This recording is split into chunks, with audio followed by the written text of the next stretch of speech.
हाय दोस्तों, स्वागत है आपका इस YouTube channel PM study centre में। तो आज के इस वीडियो में हम देखेंगे क्लास 12 हिंदी के खंड ख संस्कृत के अध्याय 4 सुभाषी रत्नानी के मोस्ट इम्पॉर्टेंट श्लोक को, जो कि बोर्ड एग्जाम में सुभाषी रत्नानी चैप्टर से हर वर्ष बोर्ड एग्जाम में श्लोक आता ही आता है, क्योंकि यही चैप्टर है जो कि मोस्ट इम्पॉर्टेंट है। और यह फिक्स ही होता है कि आपके बोर्ड एग्जाम में एक गद्यांश और एक पद्यांश आपके बोर्ड एग्जाम में आएगा ही आएगा।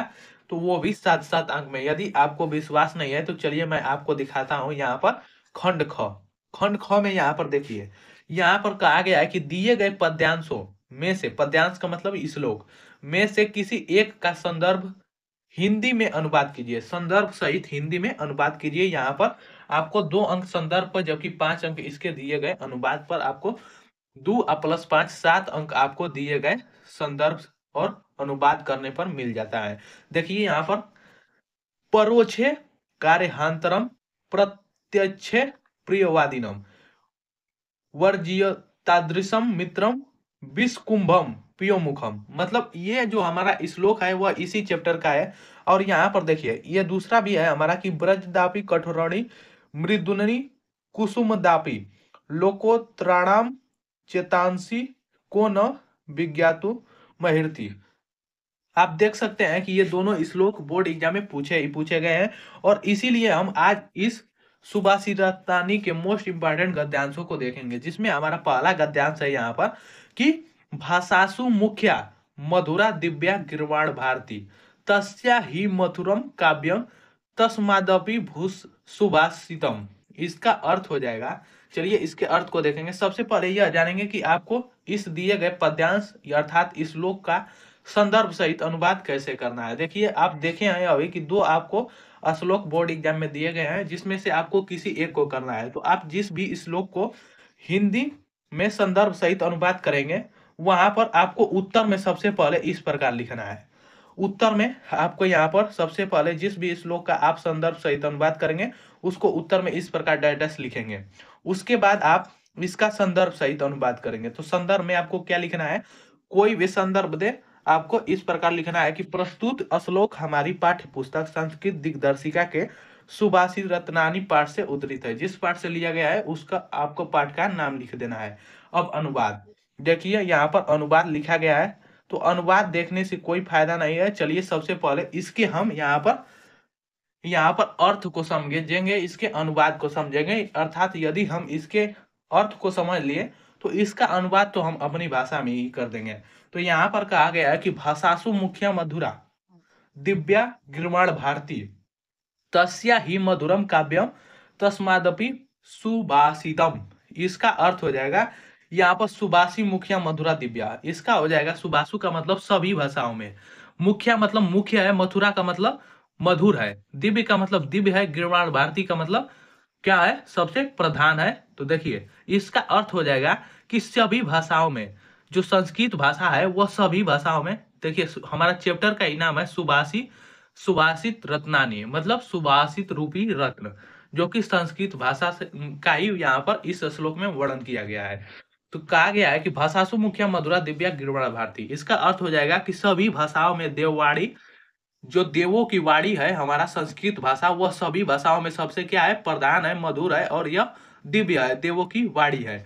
यहाँ पर तस्या ही मधुरम काव्यम तस्मादपि सुभाषितम। इसका अर्थ हो जाएगा तस्या, तस्या का मतलब हो जाएगा निश्चित होना, निश्चय होना। मधुरम का मतलब मधुर, काव्यम का मतलब हो जाएगा काव्य, तस्मादपि सुभाषितम मतलब, तस्मादपि का मतलब हो जाएगा यहाँ पर सुंदर वचन, सुभाषितम का मतलब सुंदर वचन। तो इसका अर्थ हो जाएगा कि निश्चय ही इसका काव्य और काव्य मधुर और सुंदर वचन वाला है। तस्या ही मधुरम काव्यम तस्मादपि सुभाषितम। इसका अर्थ हो जाएगा कि निश्चय ही जो संस्कृत भाषा है, देवों की वाणी है, देववाणी है, वह उसका काव्य मधुर एवं सुंदर वचन वाला काव्य है। इसका पूरा श्लोक का हमारा अर्थ हो गया। उम्मीद करता हूं कि आपको समझ में आया होगा। चलिए हमारा दूसरा है यहाँ पर श्लोक रहा, जो कि वेरी वेरी मोस्ट इंपॉर्टेंट है और हर सेट में पूछा जाता है, क्योंकि इतनी बार यह पूछा जा चुका है श्लोक सुभाषी रत्नानी का कि इसका कोई अंदाजा ही नहीं है। देखिए कहा गया है श्लोक दूसरा है हमारा कि सुखार्थिन कुतो विद्या कुतो विद्यार्थिन सुखम। सुखार्थी व त्यजेत विद्याम विद्यार्थी व त्यजेत सुखम। मतलब इसका अर्थ हो जाएगा सुखार्थनी का मतलब सुख चाहने वाले को, सुखार्थीना का मतलब सुख, जो सुख चाहता हो कि हमें हमारे जिंदगी में केवल सुख ही सुख हो। कुतो विद्या मतलब सुखार्थीना कुतो विद्या मतलब सुख चाहने वाले को विद्या कहा। कुतो विद्यार्थीनम सुख, कुतो का मतलब हो जाएगा विद्यार्थीनम और सुखम का मतलब हो जाएगा सुख, मतलब सुख चाहने वाले को विद्या कहा। विद्यार्थीनम का मतलब विद्या। देखिए यहाँ पर कहा गया है सुखार्थी न कुतो विद्या, मतलब यदि आप सुख चाहेंगे तो उस आपको कभी विद्या प्राप्त ही नहीं हो सकती। इसीलिए कहा गया है सुखार्थी न कुतो विद्या, मतलब सुख चाहने वाले को विद्या कहा, कुतो विद्यार्थीनम सुखम, और विद्या चाहने वाले को सुख कहा।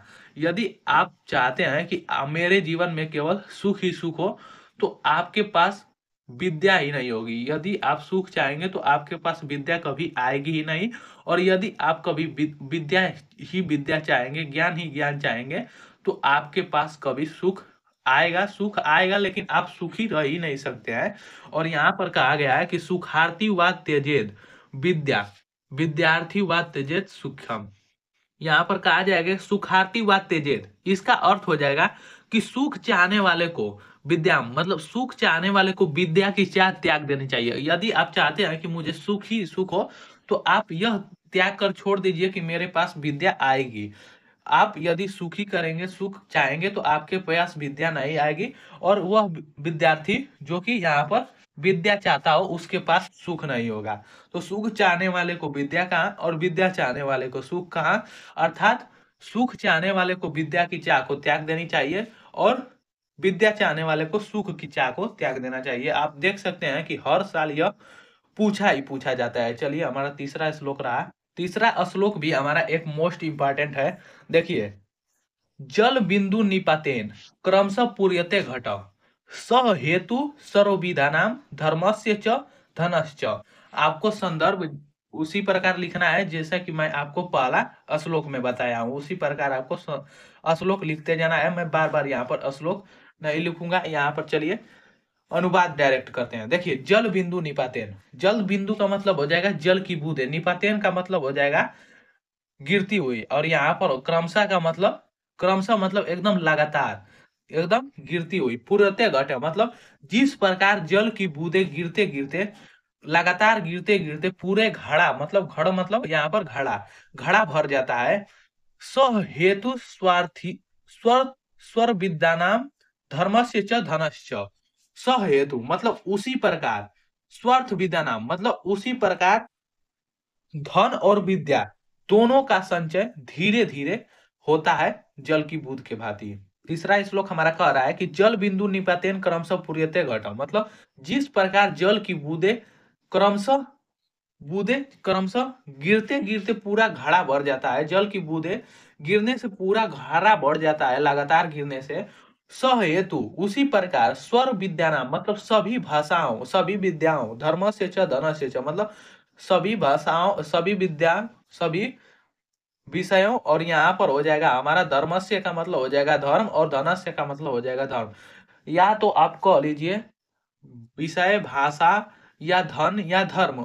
तो जिस प्रकार जल की बूंदे गिरने से, एक एक बूंद गिरने से पूरा घड़ा भर जाता है, उसी प्रकार ज्ञान, विद्या, धर्म और धन ये सभी का संचय उसी प्रकार धीरे धीरे ही होता है। चलिए चौथा श्लोक रहा हमारा, जो कि ये भी एक इंपॉर्टेंट श्लोक है। चौथा श्लोक है हमारा कि काव्य शास्त्र विनोदेन कालो गच्छति धीमताम व्यसेन च मूर्खाणाम निद्रया कलहेन वा। इसका अर्थ हो जाएगा संदर्भ, या आपको पूर्वता की बात ही संदर्भ इसका लिखना है। इसका अनुवाद हो जाएगा कि काव्य शास्त्र विनोदेन, बुद्धिमान लोगों का यहाँ पर हो जाएगा कि काव्य शास्त्र विनोदेन काले गच्छति धीनाताम।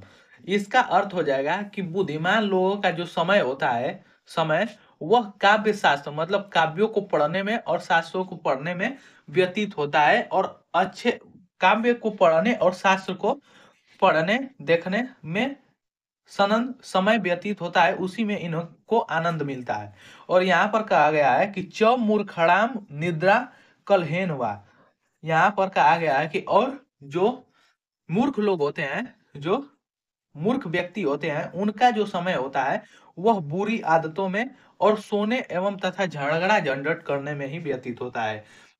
तो देखिए इस पूरे श्लोक का अर्थ हो जाएगा कि काव्य शास्त्र विनोदेन कालो गच्छति धीमताम व्यसनेन च मूर्खणाम निद्रा कलहेन वा। इसका पूरा अर्थ हो जाएगा कि जो बुद्धिमान लोग होते हैं, सर्वश्रेष्ठ लोग होते हैं, महान पुरुष होते हैं, उनका समय काव्यों को पढ़ने में और शास्त्रों को सुनने में व्यतीत होता है। उन्हीं में इनको आनंद मिलती है, उन्हीं में इनको खुशी मिलती है। और जो मूर्ख व्यक्ति होते हैं उनको बस केवल बुरी आदतों में, सोने में और झगड़ा झंझट करने में ही आनंद मिलता है और उनका समय उसी में व्यतीत होता है। चलिए हमारा 5वां श्लोक रहा, ये भी एक मोस्ट इंपॉर्टेंट है और बोर्ड एग्जाम में अधिक बार पूछा गया है। देखिए प्रश्न है, श्लोक है हमारा कि न चौरहार्य न च राजाहार्य न भ्रांति भाज्यम न च भाराकारी व्यय कृते वृदत एवं नित्यम विद्याधनम सर्वधनम प्रधानम। इसका अर्थ हो जाएगा कि न चौरहार्य मतलब न कोई चुरा सकता है, न च राजाहार्य इसका अर्थ हो जाएगा कि न ही राजा छीन सकता है, न भ्रांति भाज्यम इसका अर्थ हो जाएगा कि न ही भाई इसका बंटवारा कर सकता है, और न च भाराकारी भाराकारी का अर्थ हो जाएगा कि भार, और न ही इसका कोई शरीर पे बोझ होता है, मस्तिष्क पर बोझ होता है। व्यय कृत्य वृद्धते इसका अर्थ हो जाएगा कि व्यय करने से यह बढ़ता है, एवं नित्यम विदानम सर्व प्रधानम और यह जो विद्या है, विद्या रूपी धन है, वह सभी धनों में क्या है, सबसे प्रधान है, सबसे सर्वश्रेष्ठ है। तो इसका पूरा अर्थ हो जाएगा कि न कोई चोर चुरा सकता है, जो संस्कृत रूप जो विद्या रूपी धन है उसको न कोई चोर चुरा सकता है, और न ही राजा छीन सकता है, न भाई में बंटवारा की जा सकती है, और न ही इसका शरीर पर कोई बोझ होता है। व्यय करने से यह बढ़ता है, और यह जो धन है, विद्या रूपी धन है, वह सभी भाषाओं में सबसे श्रेष्ठ है, सभी से सर्वश्रेष्ठ है। तो ये थे हमारे